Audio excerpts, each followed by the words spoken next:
igazság. Én mondjuk valami ilyesmire gondolom.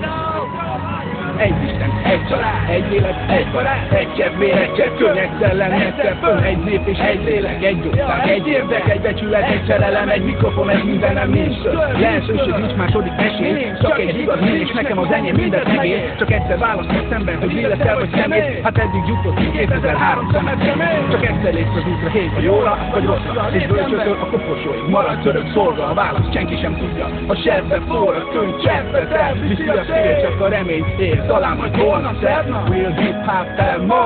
Hol a föld alatt disztró, oldószámát védkeztem, egyszer igazán éreztem, érted? És csak is érted. Nézzük ugyanaz a szöveg, nézzük ugyanaz a szájn. Ez nyugat Magyarország, és messze van Kazahsztán, ahol értelmetlen szertesznek, párbajokat szítanak, s a barátságok anya csavarján nagyot lökítanak, szítanak. De én csak törekszem, hogy kellő tudás övezzen, mire megöregszem, ezért teszem a magamét. Betöltök egy szerepet, a hip-hop kiukasztott gumiának szerepet.